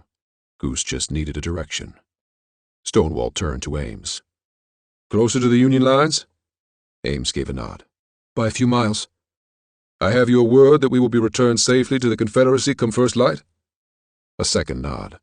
On my life. Lead the way, fast as you can. They ran through the night, guided by Ames's sense of direction and a lone torch. Just 10 minutes on, Stonewall's lungs begged for respite, but he didn't believe, not for a moment, that the hunter had given up. Certainly not after being wounded. Ames stopped, hands on knees, chest heaving as he caught his breath. Before Stonewall could smack some sense into the man and get him moving again, the hunter bellowed in pain. The roar sounded similar to a man having a bullet pried from his body. It was wasting no time tending to the wound. He had little doubt it would pick up their trail soon enough, but at least the noise spurred Ames back to running. After another 10 minutes, their pace slowed considerably, but they didn't stop. Stonewall felt a surge of hope. The forest up ahead was framed by a dull light, a clearing. The Union forces wouldn't be too far beyond. Gator must have seen this too, because he picked up his pace and said, Almost there! He hit full speed in 5 steps, then came to an abrupt halt, as though he'd run into a wall that wasn't there. Tiny streaks of what looked like lightning crackled from the point of impact, moving up and down, revealing an immense and inhuman form. Gator fell back, rolled head over heels, and returned to his feet in a crouch. He looked up at the revealed enemy. It's a gator man. He drew a long knife from his hip. Like me. The fearless alligator hunter lunged, blade swinging in a wide arc. The devil reached out and caught Gator's face in its palm, but the man managed to complete his strike, swiping the knife across its midsection. The blade didn't sink deeply enough to eviscerate the beast, but it drew more luminous blood. Whether or not the creature had even noticed the wound, Stonewall couldn't tell. While much of its reptilian-skinned body was exposed, it also wore a strange kind of armor, which included a sinister-looking helmet, or at least what Stonewall hoped was a helmet. He had never seen or imagined anything so horrible in all his life. But he wasn't yet hopeless. This creature could be injured, and that meant, he hoped, that it could be killed. With a shout muffled by the creature's large, clawed hand wrapped around his head, Gator drew his knife back, preparing to thrust it into the thing's gullet, but he never got the chance. The beast twisted its arm, spinning Gator's head 180 degrees, cracking his neck. At the sound of Gator's snapping vertebrae, Goose opened fire, first with his rifle and then his revolver. Every fired bullet was a perfect headshot. Had he been aiming at a man, there would be little left of his head. But this creature was far from a man, and its silver helmet deflected the barrage, showing only slight dents in the metal. Goose saved his last round. It's like shooting an iron plate. The creature turned its glowing eyes toward Goose, as though merely annoyed by his assault. The woodpecker growl made Stonewall's hair stand on end. It was the only part of his body able to move. Then the creature's shoulder came to life as a strange third appendage, like a malformed arm made of metal, snapped into place. A triangle of red lines cut through the dark, emerging from the side of the creature's helmet, creating red spots on Goose's chest. Goose took aim at the creature's torso and pulled the trigger, just as a burst of blue light exploded from its shoulder. Stonewall flinched away from the light and the heat it threw off. He looked back in time to see Goose thrown against a tree, his body scorched. The creature stood still, looking down at its wrist, where a crackle of orange light revealed the damage caused by Goose's final shot. "Sir?" Goose groaned, reaching up. The front side of his clothes were burned away. His skin was red-hot, cracked, bleeding, and steaming, like a roast pig. "Give me your pistol and go." Stonewall didn't want to leave the man. He'd rather put him out of his misery first, as he had done for Cotton and Crackerjack. But Goose might be able to buy him precious seconds. He looked up at the sound of rustling leaves. Ames was beating a hasty retreat toward the forest's edge. Stonewall didn't know if the man was a coward or just smart, but he decided it didn't matter. Running was the only sound option left. He handed his pistol to Goose, who winced as his raw fingers wrapped around the pistol. "Go," Goose said, teeth grinding. "Make it back to your family." Those final words propelled Stonewall after Ames without another word. He followed the faint orange light of Ames's torch, hoping the man knew where he was going. The clearing loomed brighter ahead. And then a gunshot rang out. It was followed by 3 more. 2 more shots, Stonewall thought. He has 2 more. But the only sound that followed was a gut-wrenching scream that somehow seemed louder than the pistol reports. Stonewall stumbled to a stop at the forest's edge, torn between living and loyalty to the man he had left behind.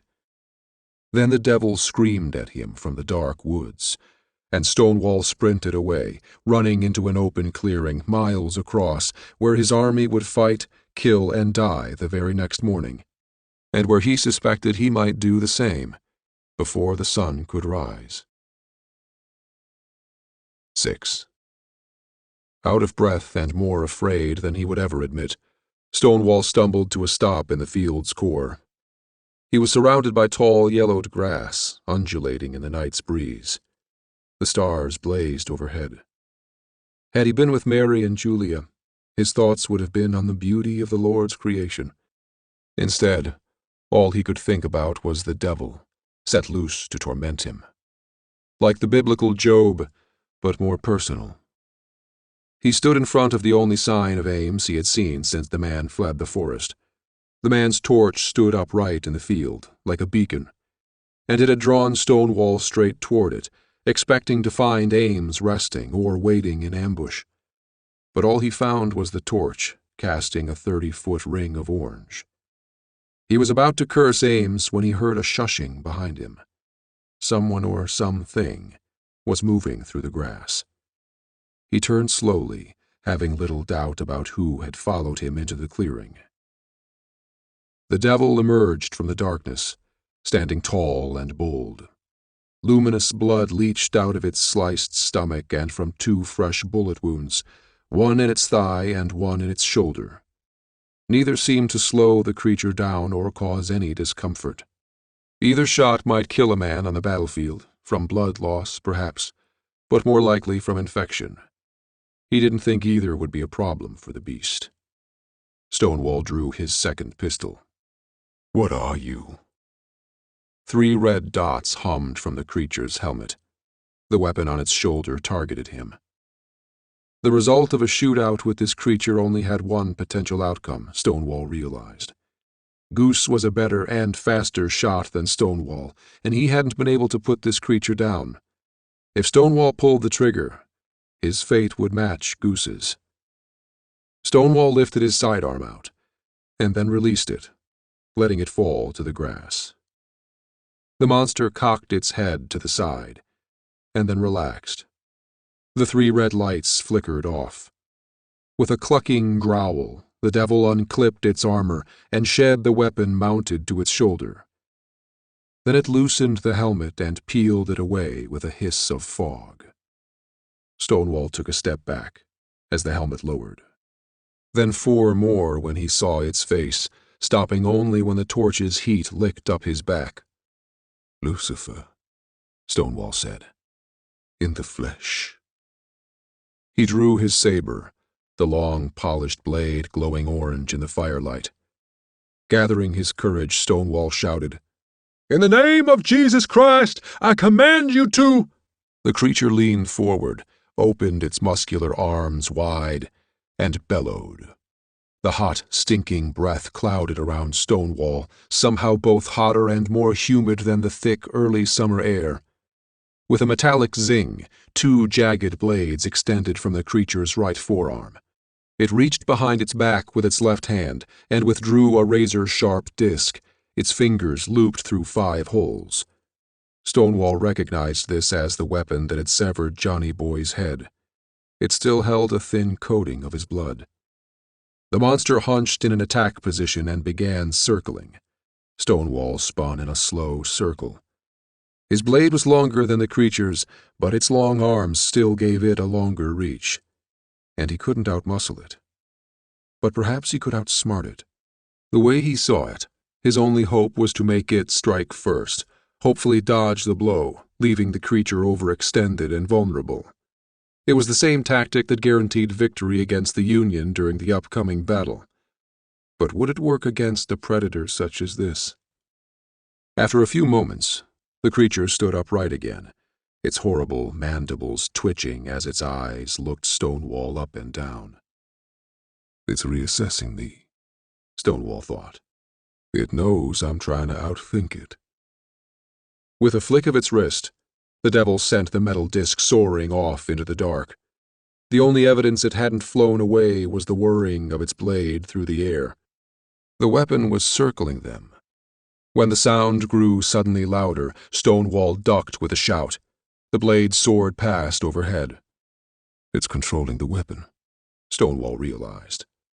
"As long as I'm not fighting, I'm vulnerable. It's forcing me to engage." So he did.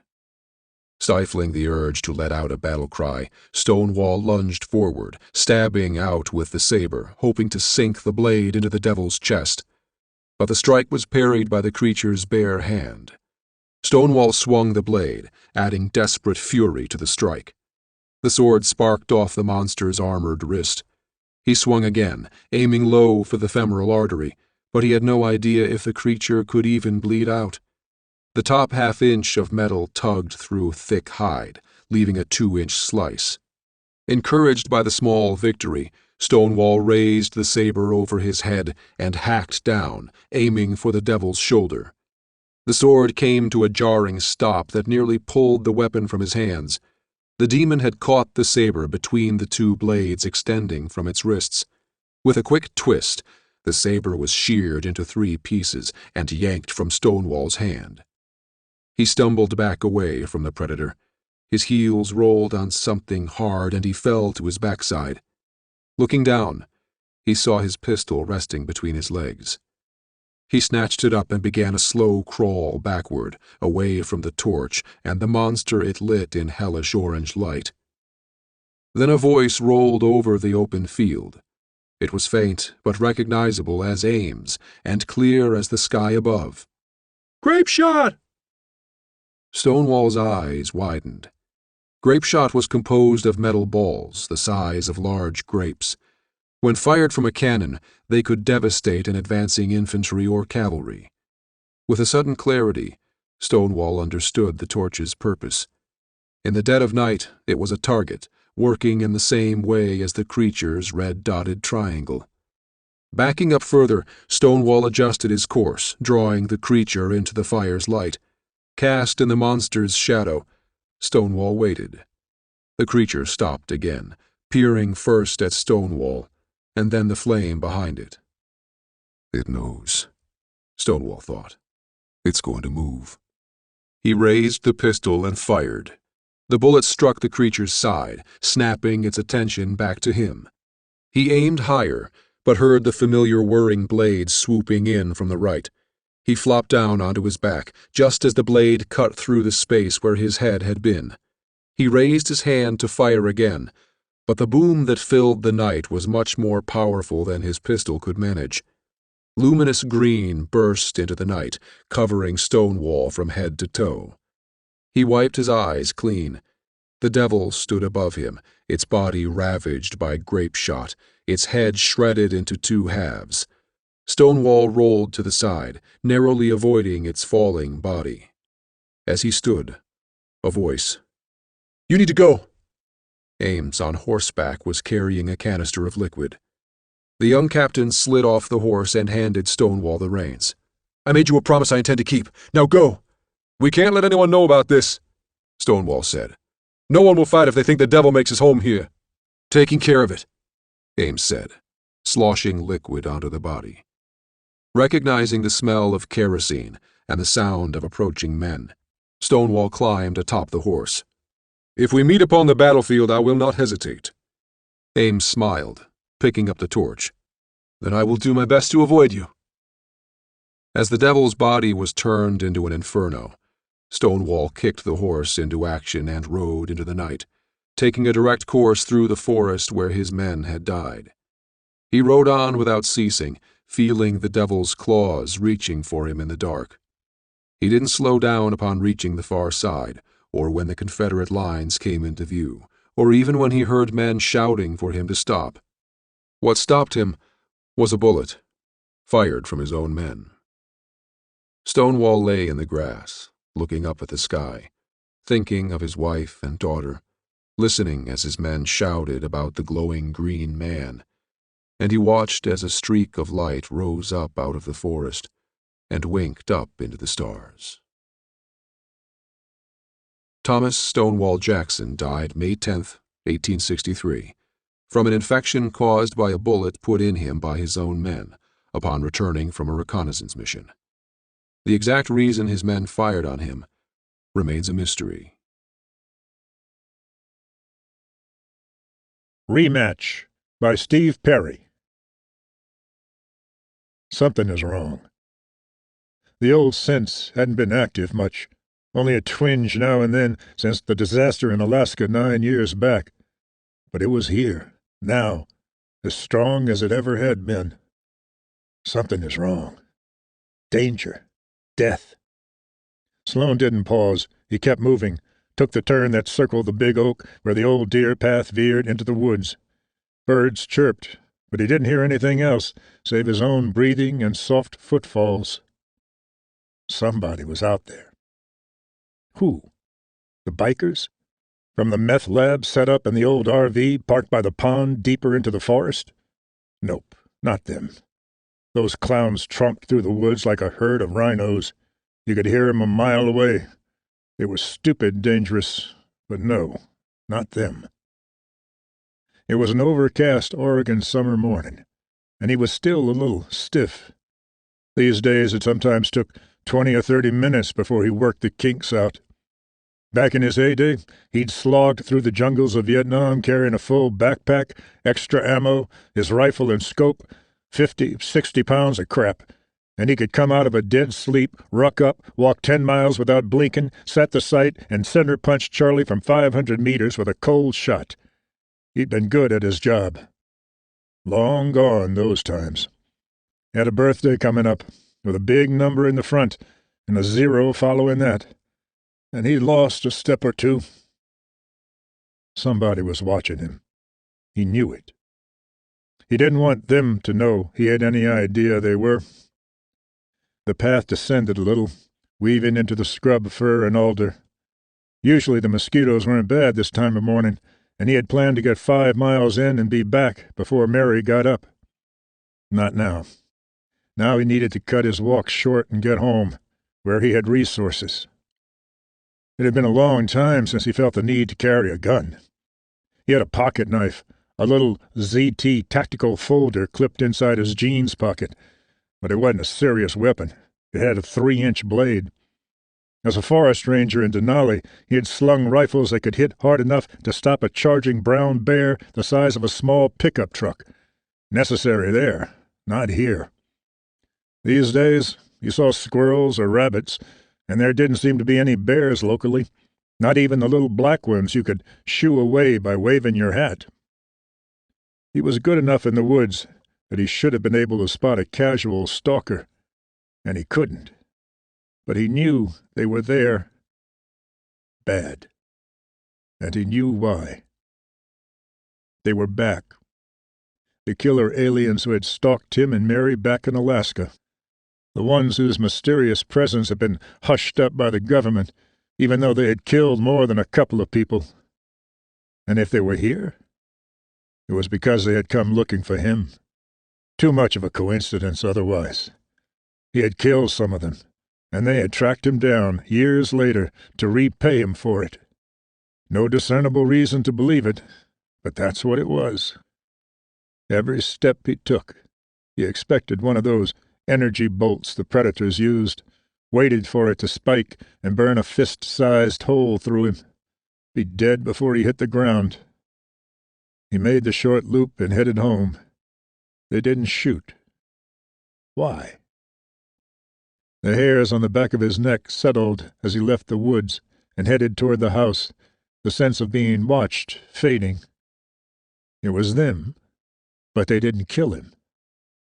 Why not? Mary was up, dressed in her old blue flannel nightgown, scrambling eggs in the black skillet. Still gorgeous at 55, best thing that had ever happened to him, despite how they'd met. Her dead brother, the killed bears, the creatures. He walked past the kitchen, straight to the junk room's gun safe. He twirled the dial, opened the heavy door, and pulled out his mega beast, the short-barreled custom in .610 GNR, and loaded it. 1 round, falling block, base on the Ruger No. 1. Only 1 round, but a solid hit would stop a charging elephant dead in its tracks, punch a hole through a brick wall. From the kitchen, Mary said, "Babe, what is it?" He pulled the BFR from the safe and loaded that, too. 5 rounds of .500 max. He felt better. He could hit back now. Mary came down the hall. "Sloan? What?" "They're back," he said. "Oh, shit," she said. No need for him to say who. Nakande chirred absently to himself. "What?" Vagauti said. "This is the sniper. He is old. He moves slowly. Not even armed. 2 of us? A child could take him." "Looks can be deceiving. You know what he did. It is why we hunt together." He nodded. Yes.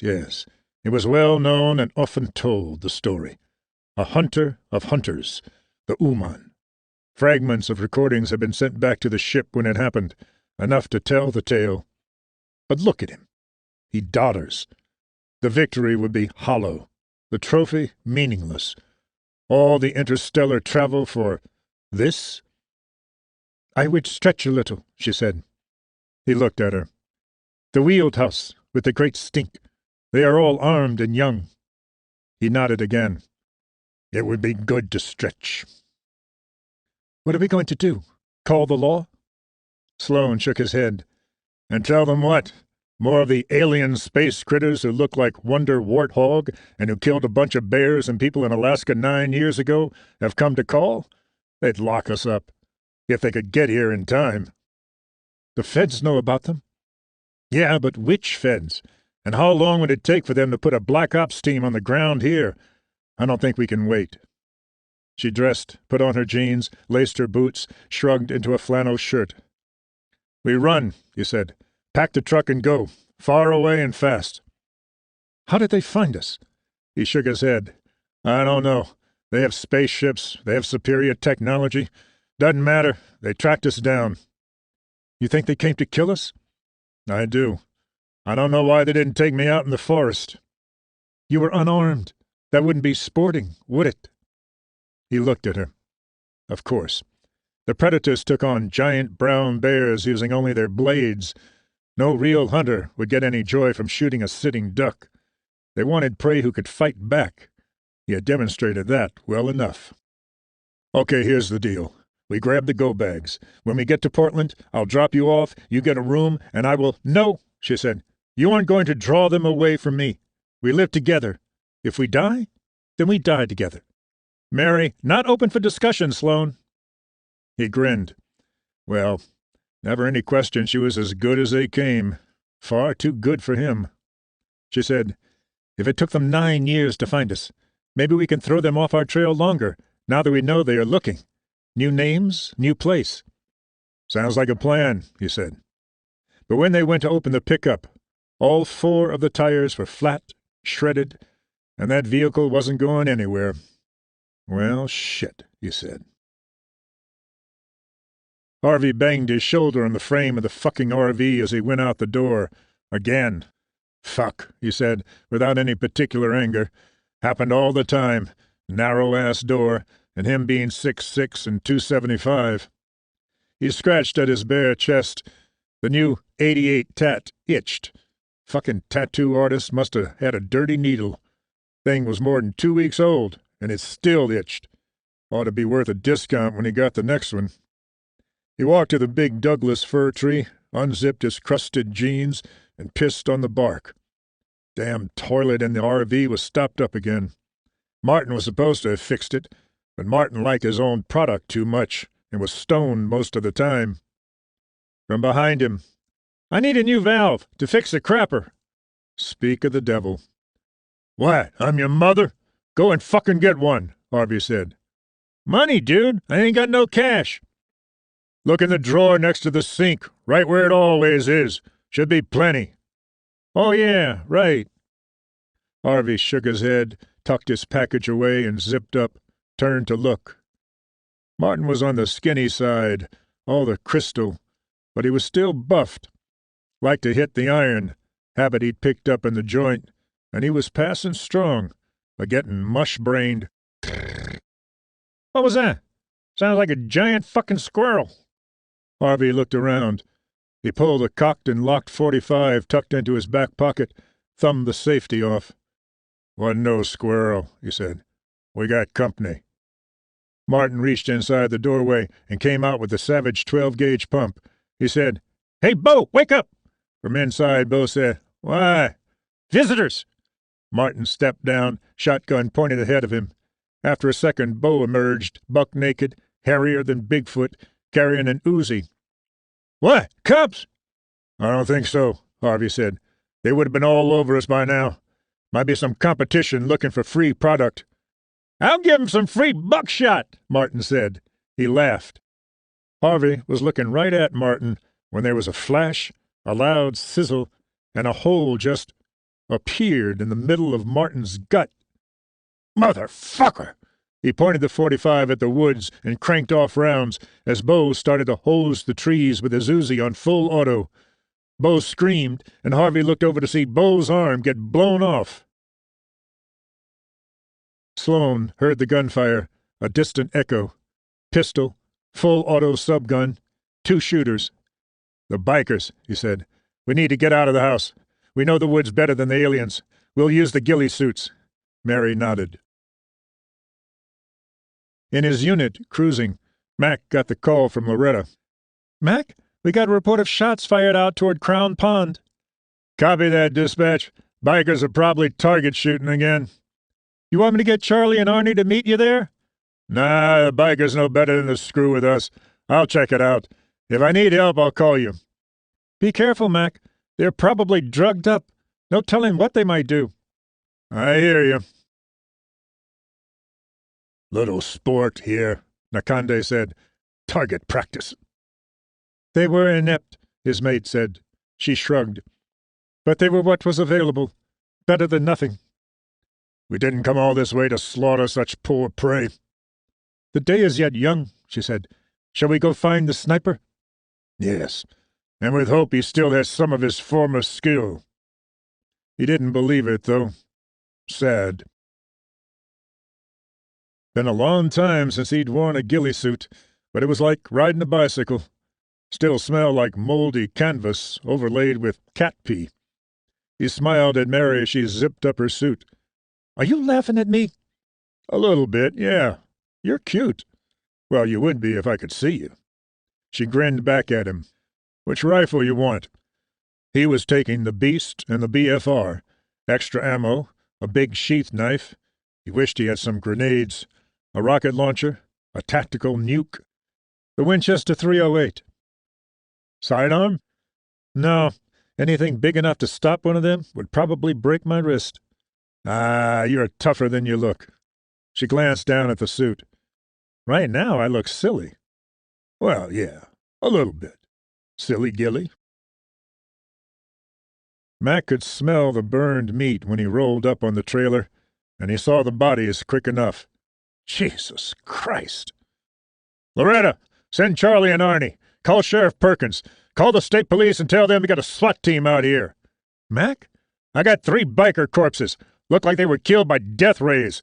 We got big trouble here." Vagauti said, "The dwelling is quiet." Nakande nodded. "Yes." "I see no signs of life. I cannot hear them." "The vehicle is disabled. They cannot have left." She stared at him. "And how did we come to be here? Do you think their legs are disabled, too?" He shook his head. She had a barbed tongue, his mate, and never did she let him forget it. Fortunately, she had other virtues. An excellent hunter she was. "I will go look," she said. "I can do that," he said. "One would think so. Nonetheless, I will go." He shrugged. Not worth the argument. It wasn't long before she returned. "They are gone." "Well, they are on foot. Probably armed. We can hunt them. More sport that way." "Yes." "Sloan, do we have a plan?" He nodded. "Yeah. We work our way through the forest to the bikers' RV. They have a truck and motorcycles. We will borrow a ride." "You think they're dead?" "Bet on it." "After that?" "One step at a time. If we hear pursuit, we'll take cover and knock 'em over." "If we can see them." "There's that. But we did it before." "We barely survived." "Barely is better than not at all." Mac should have waited for backup, but the place was as still as a tomb, and whoever had slaughtered the 3 bikers had to be long gone. He unracked the shotgun and chambered around. Not that doing so made him feel a whole lot better. He saw a .45 pistol, an Uzi, and a 12-gauge pump next to the dead men, and enough expended brass to see they had gotten off more than a few rounds. Somebody had killed them anyway. In the damp ground near the biggest one's body, there was a footprint. It had a pebbled pattern to the sole, and when he put his boot next to it, Jesus, he wore a 12, and that print was almost twice as long, and easily twice as wide. Good Lord!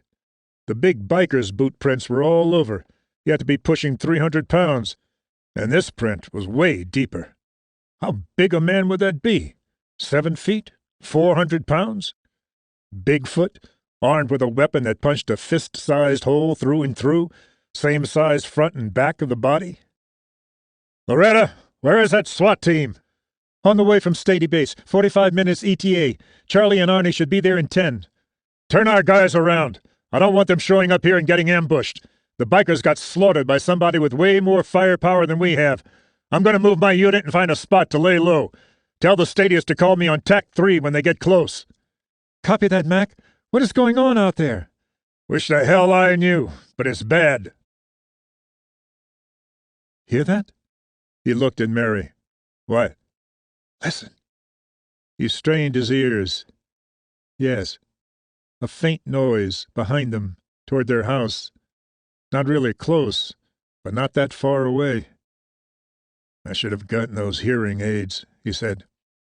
Remember that you said that later. If there is a later. They are behind us. Or maybe it's just one. We need to get off trail and hunker down.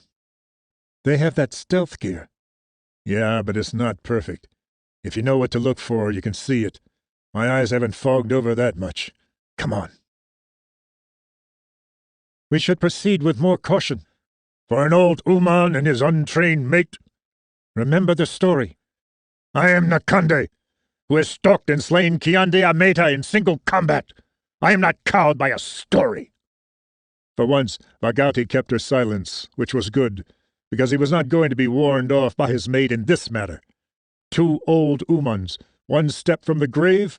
Bah! They cannot be far, he said. I will spike the male. You can have the female. Again she held her voice, which was as it should be. Sloane hadn't fired a weapon outside the Tri-County Gun Club in years, and even then, not as often as he should. The beast wasn't a tack driver at distance, but they were only 50 meters off the trail where it narrowed, and he could make that shot blindfolded. He hoped. He slowed his breathing, soft-focused his vision, taking in the trail. His weapon was ready. He was ready. As soon as he fired, Mary would also shoot. All she had to do was line up on the twisted trunk of the little madrone tree and fire, because if he saw the air blur, that's where he was going to take the creature. As soon as they fired, they would roll and scrabble, in case anybody managed to figure out where the shots came from. There was no talking now, no distractions, only waiting. Time passed slowly, slowly. I see it, he whispered. In 3, 2, now. He squeezed the trigger, sights lined up on the rippling air in front of the madrone. Mary's Winchester roared. Go! They rolled, heard an unearthly scream, and a bolt of energy blasted the spot 3 meters behind them. Go, go, go! Either they missed, which Sloane didn't think likely, or there was at least one other out there. Damn! Vagauti knelt by Nakande. He was still alive, but he wouldn't be for long. He had been hit twice by projectile weapons, rifle pellets, one through the lungs, the other near the hip. His voice was full of fluid. You were right, he managed to say before a hard cough racked him. He brought up bright green blood. I underestimated the Omen. He coughed again and offered his death rattle, just like that. Gone. She grieved, but only for a moment. She deactivated his self-destruct. At this range, it would kill the Umans, but she wanted to live long enough to do that herself. Yes, indeed. Mac heard the shots, one much louder than the other. Big boom, high-caliber rifles. Who was shooting at whom? There wasn't anybody else out this way, middle of nowhere, except for the senior couple who'd bought the McGee place a few years back. The old boy had guns. Mac had seen him at the range a couple times. Retired forest ranger or something. White hair, skin like old rawhide. He didn't hold out much hope for them. They were shooting. Not if 3 heavily armed bikers couldn't survive against them, whoever they were. Shit. He should wait for the SWAT team. But if somebody was in trouble out there, he had to check it out. That's what they paid him to do. Well, shit. Sloane and Mary moved as quickly as they could through the forest. Their pursuer would be looking for another ambush now, and he'd have superior weapons to clear out any suspicious spots. Speed was what mattered. If they could make it to the bikers' RV, get their truck or even a bike running, they could leave it behind. It probably had transportation somewhere, but an open road with the pedal to the metal was better than beating your way through the woods on foot. Sloan? He'll be moving, slower now. He doesn't know if we'll take another shot.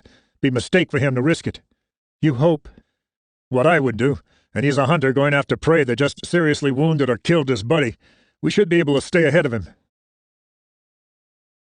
Bagauti mourned Nakande, even as she was angry with him. His dying breath, he had admitted it. He dismissed the Uman as serious prey because he was old. Age took strength and speed, but it didn't always take skill. Firing a weapon with which you had practiced 10,000 times? A squeeze of one digit. No strength or speed needed for that. She would not make the same mistake. They were running for the wheeled house that stank, where the other, less skilled Umans had died. It made sense. There had been transportation there, and they would think to outrun her that way. Her mandible twitched. It was a risk, but it made sense. Trying to follow them through the forest was not the best action. Best would be to arrive where they were going, before they did, and have them walk into her line of fire. Though maybe she would use her blades. It would be more satisfying that way. Max stayed off the trail, working his way through the brush carefully. Concealment wasn't cover, but if they didn't see him, they'd have a harder time zapping him with their lasers or whatever. He moved deliberately, not trying to hurry. Either the old couple had killed the bad guys, or they had been killed. There hadn't been any more firing, save those 2 shots. Likely whatever had happened was a done deal, and really, when he thought about it, he should wait for the SWAT team. But no. On the off chance somebody still needed his help, he had to go look. Sloan slowed down. What? He took a deep breath, let half of it out. Thinking here. If the creature behind us killed the bikers, then they know about the place. So? Oh, wait. Yeah, they would know about the truck and the bikes there. You think they shredded tires there, too? If they knew the bikers were dead, and they expected to catch us at home? Maybe not. Then what? They know Predator, we are running, and the If It nearest Bleeds. quick escape will be Edited the by bikers' Brian truck Thomas or Schmidt. motorcycles. For Kevin Yeah? Peter Hall, And? the original Predator, If I were tracking us, and Jonathan and I thought I Mayberry knew where we for were headed, Friendship. moving slowly to keep from getting shot would be relatively safe. Introduction. But circling Brian around and Thomas moving Schmidt. fast to get there ahead of us? That would In be June my preference. 1987, 20th Century Fox launched If a they have new hunted science people fiction before, thriller they've figured out franchise how we about think. alien hunters It's the coming first to thing Earth you to do hunt with dangerous humans. prey. Predator You make it was play born. your game. A vehicle for I'm rising guessing star that it might Arnold not be in our Schwarzenegger, best interest who had to walk already up to the starred in biker's such place iconic without roles great as care. Conan and The Well, Terminator. maybe The film What's netted that? 6 times Hey, its listen. budget, and a Somebody franchise was ahead of us. born. Coming this Soon way. a sequel was Off in the trail. works, as well as a comic book monster? line from Dark Horse I don't know. Comics.